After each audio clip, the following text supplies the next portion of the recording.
안녕하세요. 저는 30대 초반 여자입니다. 왜 그런 말이 있잖아요. 사람 일은 한 치 앞도 모른다는 그 말이요. 제가 딱 그런 경우를 이번에 겪게 되어서 이렇게 글을 쓰게 되었습니다. 저는 고아로 자랐습니다. 제가 무언가를 인지할 수 있는 나이가 되었을 무렵부터 저는 보육원에서 다른 아이들과 함께 자랐어요. 부모님이 버리고 가신 것인지 맡기고 간 것인지 알 순 없었지만 보육원 원장님과 선생님을 부모님으로 삼았고 저와 같이 자라는 아이들을 형제자매 삼아서 함께 자랐어요. 철없었던 어린 시절에는 꼬질꼬질하다는 놀림을 받으며 학창시절을 보냈고 사춘기 시절에도 그리 행복했던 시절을 보내진 않았던 것 같아요. 그런데 세상에게 버림을 받았다고 생각했던 그 시기에 제 옆을 내내 지켜준 사람이 하나 있습니다. 바로 지금의 제 남편이 되는 사람이죠. 저와 남편은 고등학교 1학년 때 같은 반 하구였습니다. 그리고 그 당시 남편은 정말 짓궂은 아이였죠. 반에서 가장 장난기가 심한 그런 친구 말이에요. 그날은 학교에서 준비물을 챙겨오라고 했던 날이었어요. 무엇을 사오라고 했는지 지금은 기억나지 않는데 아마 미술 시간이었던 것 같아요. 그런데 보육원에 쪼들리며 사는 제가 무슨 준비물을 가져왔겠어요. 당연히 뒤로 나가서 손을 들고 벌을 섰어요. 하필 그날따라 저를 제외한 모두가 준비물을 다 챙겨왔었어요. 그래서 엄청 창피했고 슬펐어요. 그런데 미술 시간이 끝나고 나니 남편이 미술 시간에 만든 것을 이용해 제게 장난을 지고개 쳤습니다. 거지라고 놀리면서 말이에요. 평소 같았으면 그냥 웃으면서 아니라고 손사래를 치고 넘기거나 흘겨보거나 그렇게 대응을 했을 것 같은데 그날은 참 서글프더라고요.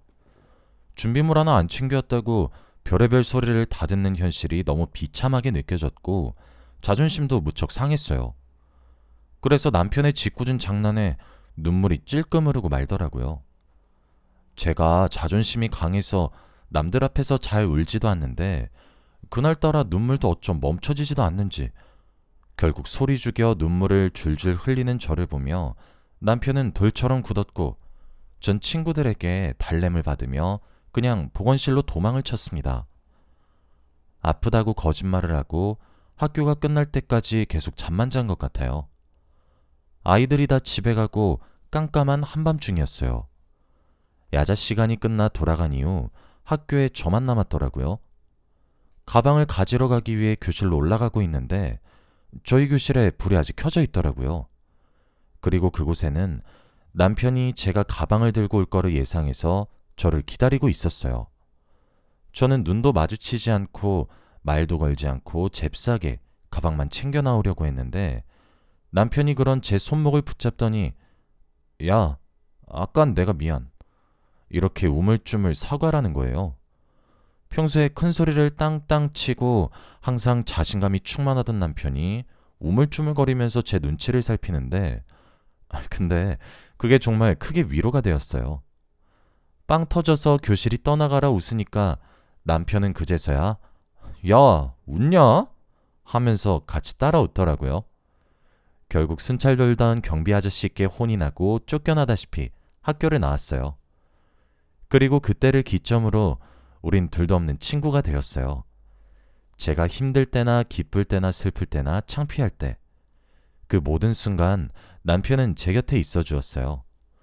때로는 위로를 했고 때로는 제게 웃음을 가져다 줬고 때로는 저를 숨겨주면서 그렇게 말이에요. 대학교 진학을 앞두었던 어느 날이었어요. 저는 공부를 그리 못하는 편은 아니었었거든요. 하지만 보육원을 다니는 사람이잖아요. 보육원에서 자라면 성인이 되는 순간 보육원을 나와서 살아가야 합니다. 그런데 제가 돈이 있는 것도 아니고 어떻게 지낼 곳이 없잖아요. 그러니 당연히 대학교는 꿈도 못 꿨어요. 주제를 알아야 한다고 생각을 했었죠. 그때 남편이 저를 설득했어요. 자신보다 좋은 성적이지 않느냐고, 할 수 있다고 하면서요. 근데 다른 누구도 아닌 남편의 응원이 제게 너무 크게 힘이 되었고 결국 대학 시험을 도전은 해보기로 했어요. 그런데 제가 그의 시험을 무척이나 잘 치게 되었고 전액 장학금으로 꽤 유망한 국립대학교에 입학을 하게 되었더라고요. 남편은 이것 보라며 자신의 말이 맞지 않느냐고 제 일처럼 기뻐해 주었죠. 남편도 제가 다니던 곳 근처의 대학교에 붙었어요. 그래서 우린 대학 시절도 종종 함께 만나곤 했었죠. 그렇게 시간은 흘렀고 저는 어느새 우수한 성적으로 학교를 졸업했고 취업에도 성공했어요. 제 스스로가 정말 열심히 살아왔다고 자부할 정도로 말이에요. 제가 그렇게 사회에서 직위를 가지게 되었을 때 남편이 군대를 전역했죠. 군대를 전역하자마자 남편은 제게 고백을 했어요. 오래전부터 좋아했었는데 자신이 군대도 가야 하고 그런데 뒷바라지를 시키고 싶지 않아서 지금 참고 참다가 이야기를 한다고 그렇게 말하면서 말이에요. 저는 그동안 제 한 몸 챙기는 것도 버거워 연애는커녕 남자라고 만나보지도 못했었어요. 그런데 남편의 고백을 듣는 순간 제 마음이 깨달아지더라고요. 저도 남편과 마찬가지로 오랜 시간 동안 남편을 사랑하고 있었단 사실이 말이에요. 저도 한박 웃음을 지으며 남편의 고백을 받아주며 제 마음도 함께 알려주었어요. 저와 남편은 그래서 고백과 동시에 결혼을 전제로 만나게 되었습니다. 남편이 그러더라고요. 오래전부터 제게 좋은 가족이 되어주고 싶었다고요. 외로움을 타는 제게 남편의 고백은 더할 나위 없이 완벽하고 행복한 꿈을 꾸게 해주었죠. 남편은 대학교를 졸업해서 자리를 잡을 때까지만 조금 기다려달라고 했어요. 그렇게 조금의 시간이 흘렀고 남편은 정말 졸업과 동시에 취직도 한 번에 하게 되었어요. 그렇게 저는 남편의 집에 인사를 드리러 가게 되었습니다. 그리고 그날 저는 곱게 차려입은 채로 물세례를 맞아야만 했습니다. 애미애비도 없는 년이 지금 감히 누굴 넘봐 넘보길. 치독한 년. 부모 잡아먹은 지 내가 어떻게 알고 널 우리 집에 들이냔 말이야. 결혼? 우리 아들 신세 망치려고 작정했어 너? 양손 가득 선물도 사서 찾아갔는데 집에 발을 들이밀자마자 제 얼굴에 물을 뿌리시고는 막무가내로 문 밖으로 내쫓으시고 난 이후에 소금까지 뿌리셨죠. 그날 크게 상처를 받았습니다. 남편도 길길이 날뛰었어요. 남편에게 형도 한 명 있었는데 아주버님도 어머님을 뜯어 말리시고 남편은 대들고 대드는 남편을 보며 효자였던 자신의 막내를 제가 다 망쳐놓았다며 입에 담기 힘들 쌍욕을 하시는데 그때 맥이 탁 풀렸습니다. 그래, 내 처지에 결혼은 무슨 결혼이야 하면서 혼자 자학을 하게 되었죠. 어머님께 큰 소리를 치며 따박따박 달려드는 남편을 보고 있으니 제가 정말 불청객이 된 기분이 들더군요. 터덜터덜 돌아서 집을 나왔고 제가 살고 있던 원룸으로 돌아가고 있었어요. 울지 않으려고 노력했지만 눈물이 제 의사와 관계없이 줄줄 흐르더라고요. 남편이 터덜터덜 돌아가는 저를 따라 나와 붙잡으며 미안하다며 울었어요. 제게 헤어지자고만 하지 말라고 매달리는데 이기적이게도 전 그런 남편을 포기할 수 없었습니다. 남편은 제가 가장 힘들었던 학창시절에 저를 가장 많이 토닥여 주었던 사람이었고 이미 제 일상의 큰 부분을 차지하게 되어 저도 남편이 없는 생활이 상상이 가지 않았어요. 전 그렇게 시어머니의 마음을 돌리기로 마음을 먹었습니다. 제가 잘하면 어머님이 제 마음을 알아주시겠지 싶어서 말이에요. 결국 아들의 고집을 이기지 못하시겠는지 시어머니는 시댁에 들어와 사는 조건으로 저희 둘의 결혼을 허락했어요. 남편도 아버지가 일찍 돌아가셔서 시어머니 혼자셨거든요. 그렇게 겨우 허락을 받아 시댁에 들어와 살기 시작했습니다. 하지만 시어머니는 호락호락 하시지 않으셨어요. 일을 하는 제게 여자가 밖으로 싸도는 것은 좋지 않다며 부모 없이 자라 배운 것이 없을 테니 집에서 살림이나 비우라고 하셨죠. 남편이나 아주버님이나 모두 제 편을 들어주셨어요. 그러지 말라고 하면서요. 하지만 두 아들이 제 편을 들면 들수록 처지가 괴로워지는 것은 저였죠. 나중에 남편과 아주버님 몰래 시집살이를 시켰어요. 결국 직장을 그만두어야 했습니다. 시어머니가 원하는 대로 해드려야 그래야 숨통이 트일 것 같더라고요. 하지만 숨통이 트이기는커녕 저는 새로운 지옥문을 열게 되었어요. 일할 때는 그래도 밖에 나가 있어서 숨을 돌릴 수 있었는데 일까지 그만두니 하루 온종일을 시어머니와 함께 해야 했죠. 시어머니는 제가 하는 모든 것들을 눈에 차지 않는다며 타박했고 못살게 구셨습니다. 결혼을 조금 이른 나이에 했었기 때문에 결혼 생활이 당시에 5년 차에 접어들었었죠. 그런데 5년이란 시간 동안 유산만 4번을 했습니다. 병원에 갈 때마다 스트레스가 너무 극심하다는 말을 반복적으로 들었죠. 하지만 집에 돌아오면 근본도 모르는 년을 우리 집에 들여서 대를 끊어놓는다는 타박을 들어야 했어요. 남편이 아무리 화를 내고 저를 보호해도 어머니는 이를 갈고 절 더욱 괴롭히기만 했어요. 남편은 제게 매일 미안하다고만 했습니다. 그런데 그런 남편의 말 한마디에 또 버티림이 생겼어요. 남편은 이래서는 안 되겠다고 하며 낮엔 회사에서 일을 했고 밤에는 대리운전을 하면서 독하게 돈을 모으기 시작했어요. 저는 외국어를 전공했었는데 번역을 외주로 맡아 돈을 모았습니다. 남편은 분가를 하는 것이 답이라고 제게 미안하다고 조금만 힘내달라고 했어요. 사실 시어머니를 제외하고는 전부 좋으셨습니다. 아주버님은 제가 결혼하고 얼마 지나지 않아서 형님과 결혼을 하셨어요. 그런데 형님이 참 똑부러지시는 분이세요. 시어머니는 저를 깎아내리시는 말을 사람들 앞이라고 가려하진 않으십니다. 야, 너 이런 호칭은 기본이고 제가 한 것이 마음에 들지 않으면 항상 애미애비 없는 거 티내지 좀 말아라. 아유, 내가 네 얼굴만 쳐다봐도 속이 뒤집어지는 기분이야 하시거든요. 그럴 때마다 형님이랑 아주버님이 눈치를 보시며 저를 살살 많이 도와주셨어요. 유산을 해서 우울할 때에도 형님이 시어머니께 전화를 드려서 동서가 우리 집에 와서 청소를 좀 해야 할 것 같은데 한 달 정도만 있어도 되냐고 저를 막 못살게 굴듯이 연기하면서 유산한 저를 몸조리까지 해주실 정도로 말이에요. 형님도 직업을 가지고 계셨는데 저와 달리 시어머니께서 일을 그만두라고 하지 않으셨어요. 형님은 본인의 직업에도 프라이드가 뛰어나신 분이시죠. 그래서 그런지 늘 저를 만나러 오실 때마다 제게 선물을 가져다 주시기도 하고 돈을 쥐어주시기도 합니다. 제사 음식 준비를 제게만 시켜서 미안해 하시면서 제게 돈을 주세요. 사실 저는 비싸서 엄두도 못 냈던 로션 세트를 사다 주시기도 하고 명품 가방을 선물해 주시기도 하는데 시어머니가 제게서 다시 다 빼앗아 가셨거든요. 그걸 형님께서 아시고 난 이후로는 시어머니 눈을 피해 제게 돈 봉투를 쥐어주세요. 부담스러워 거절하면 이체를 시켜주시면서 자기 목까지 제가 해주는 건데 이것도 못하면 내가 동서 얼굴을 어떻게 봐야 하냐고 제 마음을 달래시면서 제 자존심도 지켜주시죠. 시집살이가 힘들지 않냐고 힘껏 도와주려고 애쓰시는 형님과 아주버님, 그리고 저를 위해 밤낮 가리지 않고 일을 하는 남편을 보며 그저 버티고 또 버텼습니다. 그러던 어느 날이었습니다. 남편과 함께 차를 타고 어딘가로 가고 있었어요.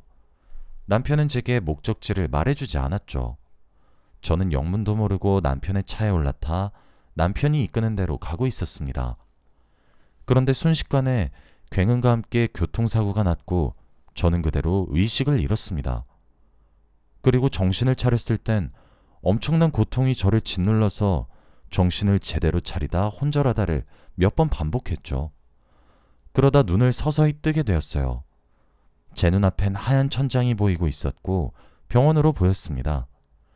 제 곁에는 어떤 부부가 계셨고 저를 조심스레 쳐다보고 계셨죠.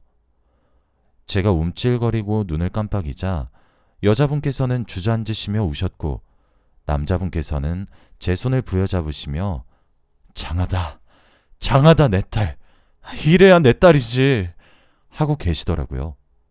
무슨 소리인지 알 수가 없던 와중 의사 선생님이 절 찾아오셨습니다.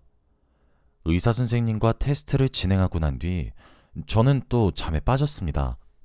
다시 눈을 뜨니 저와 함께 사고가 났던 남편이 휠체어에 앉아 절 쳐다보고 있더라고요. 눈에 눈물이 고였고 흐느끼고 있었습니다. 남편도 살아줘서 고맙다며 제게 사건의 전말을 이야기해 주더라고요. 맞은편에서 소형 트럭을 운전하던 운전자가 졸음운전으로 인해 중앙선을 넘어 저희 차에 들이받게 되었고, 제가 그 순간 남편에게 직행하는 트럭을 보고 본능적으로 남편이 잡고 있던 핸들을 꺾었다고 합니다.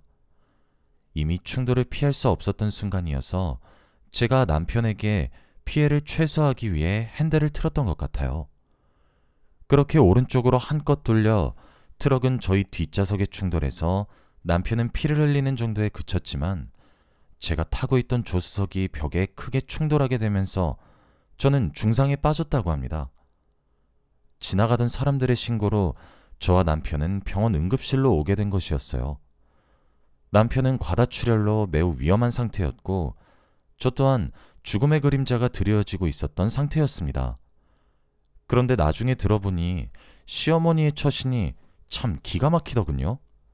시어머니는 둘 다 응급수술을 들어가야 한다고 하는 의사 선생님의 말에도 불구하고 남편의 수술 동의서에만 사인을 하셨고, 저는 남편의 수술이 끝나서 살아나지 않는 이상 수술조차 시켜주지 않으셨다고 하더군요.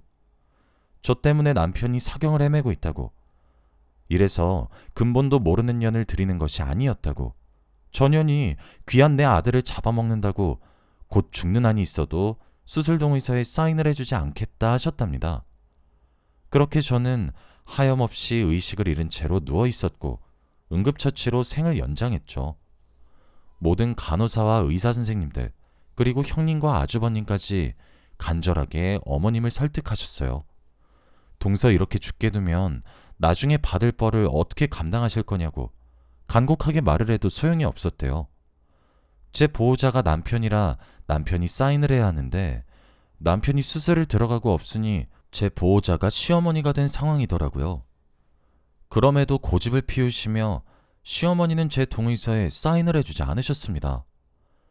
결국 절 담당하시던 의사 선생님이 무대뽀로 수술을 강행하셨습니다. 잘못되면 본인이 다 뒤집어 쓸 수 있는데도 불구하고 이러다 살 수 있는 생명을 걷어가야 속이 시원하겠냐고 시어머니께 윽박을 지르고 응급수술을 했다고 합니다. 제게 은인이신 분이셨죠. 그렇게 수술실 앞에서 형님과 아주버님은 저와 남편의 수술이 끝나기를 오매불망 기다리셨대요. 그런데 바로 그때 남편의 휴대폰이 울렸고 형님이 전화를 받았다고 하더군요. 그리고 그 상대방은 남편이 저를 데리고 만나러 가고 있었던 약속 상대였습니다. 형님과 전화를 하고 있던 상대방은 빠르게 이야기를 나누었고, 전화를 끊고 1시간이 채 되지 않아 그 사람들도 형님과 아주버님이 계신 병원으로 왔죠. 그리고 그 사람들은 제가 눈을 뜨자마자 본 어느 부부였고, 절 찾고 계셨던 제 부모님이었습니다. 알고 보니 남편은 저와 결혼을 하고 난 이후로도 매달 흥신소나 사설탐정에게 얼마의 돈을 쥐어주며 저의 부모님을 애타게 찾았다고 합니다. 제가 하도 구박을 받아서 그런지 몰라도 제게 부모님의 생사 여부는 제대로 알길 바라는 마음이 들었다 하더라고요. 저를 놀래켜주기 위해 부모님을 만나러 가는 자리도 비밀로 한 것이었는데 하필 그날 사고가 났던 거였죠. 다행히 남편도 저도 수술은 잘 끝났어요. 하지만 남편은 이틀 정도 만에 의식을 차린 반면 저는 일주일이 지나도 긍정적인 반응이 나오지 않았다고 합니다. 의사 선생님께서도 마음의 준비를 하셔야 된다고 얘기할 정도로 심각했다고 해요. 그런데도 시어머니께서는 그저 눈을 뜬 남편만 붙잡고 간호를 하셨나 봐요. 그걸 보다 못한 형님이 시어머니께 두 눈을 똑바로 치켜뜨고 그렇게 살지 마시라고 한바탕 화를 내셨나 봅니다. 형님은 제게 참 친언니 같은 분이시죠. 시어머니께 아무리 동서가 미워도 해도 너무하신다고, 어떻게 사람의 목숨을 가지고 저울질을 하냐고, 이러다 우리 동서 눈 못 뜨면 대체 그 죄를 어떻게 감당하실 거냐고, 도련님만 사람이냐고, 도련님만 사람 목숨이고 우리 동서 목숨은 파리 목숨이냐고 처음으로 대드셨답니다. 그리고 그 대화를 제 남편을 찾아간 저희 부모님이 전부 듣게 되셨다고 했어요. 부모님은 간호사와 의사 선생님께 저게 사실이냐고 사실 확인까지 마치고 난 뒤에 시어머니를 찾아가서 한바탕 난리를 치셨다고 하더라고요. 살인미수와 다름없다고 고소하겠다고 방방 뛰고 있던 바로 그 순간 제가 의식을 가까스로 차리게 된 것이었죠. 나중에 어느 정도 몸을 회복하고 난 뒤 사건의 전말을 저도 알게 되었습니다. 참 허탈하더군요. 남편은 저보다 먼저 알게 되었는데 제게 미안하고 죄스럽다며 사죄도 했어요. 뒤늦게 딸을 찾은 저희 부모님은 딸을 찾게 해준 사이에게 고마워해야 할지 저런 시모 밑에 개고생시킨 것을 타박을 해야 할지 참 어려웠다 하시더군요. 저는 일단 몸회복에 집중을 했고 퇴원을 하면서 저희 부모님 댁에 들어가게 되었습니다. 남편도 그러라고 오히려 찬성을 해주더라고요. 뒤늦게 찾은 엄마의 사랑을 듬뿍 받으며 이젠 몸회복이 많이 좋아졌어요. 그리고 남편은 시어머니와 인연을 완전히 끊고 저희 부모님 댁에 들어와서 살고 있습니다. 형님도 시댁과 왕래를 끊었다 하시더라고요. 그렇게 못돼 처먹은 노친네랑 엮이고 싶지 않다고 아주버님께 시댁의 일을 들먹이면 이혼이라고 단단히 일러뒀답니다. 아주버님도 형님의 말에 동의를 했어요. 아주버님께서는 그래도 자식이 둘이라 자신마저 인연을 끊을 수 없다 판단하며 최소한의 도리를 하고 지낸다 하시더라고요. 시어머니는 제게 이젠 종종 문자를 보내어 오십니다. 옛날처럼 이년저년하지 않고 아가라는 호칭으로 말이죠. 저는 아직도 잘 모르겠어요. 시어머니의 마음을 말이에요. 물론 저희 부모님과 남편의 뜻에 따라 연을 닫고 살진 않을 예정이긴 합니다. 이젠 제게도 행복한 나날들만 펼쳐졌으면 좋겠어요.